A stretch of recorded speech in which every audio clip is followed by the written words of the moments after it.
Greetings from my home in Kitchener, from my living room. It is good to be with you in this format for this time.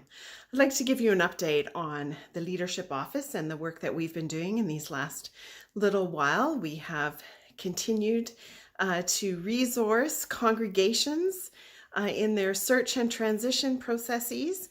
We have continued to meet with pastors who want to have conversations about transition times, about their vocational call. So the work of the leadership office continues. Al Rempel and I are available for these conversations with pastoral leadership and with pastors. I have been encouraged by the calls I've received from people who want to explore a call to ministry. In a time when our pool of pastors is smaller than it's been, I continue to be encouraged that God is calling people to ministry and that we will have the pastors we need for our openings. The search may take a little longer, particularly in this time with its challenges, and it may take there may still not be a huge pool like we are used to, but God will continue to provide the leaders that we need for our congregations, and I'm grateful and encouraged. Our regional ministry associates also continue to meet with pastors individually, and they continue to connect with ministerial clusters. Our ministerial clusters are meeting via Zoom. They are meeting, some of them a little more often, to provide support and a time of collegial support together. I meet with pastors once a week for a pastoral conversation on a topic of ministry that is relevant for this time, that might require new challenges and new ways of thinking. And so we meet weekly for that conversation. I meet weekly with pastors for a time of prayer using the Anabaptist prayer book, Take Our Moments and Our Days. I have been impressed by the pastors of MCEC.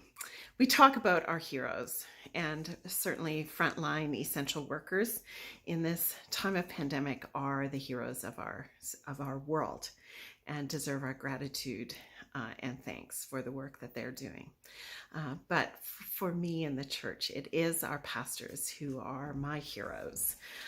You all are amazing. You're doing amazing work, showing innovation, courage to step out and try new things. The creativity I've seen and the ways in which you are finding to provide pastoral care, to maintain some sort of worshiping life for your community, and to find creative ways to celebrate Easter and Christ's resurrection and communion has been encouraging and a joy to observe and experience in my own home congregation.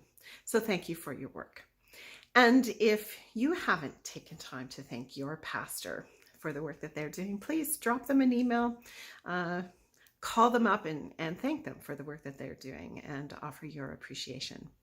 And at a time when the lines are blurred between office and home, I would encourage you to check in with your pastor to see if they are taking their day off.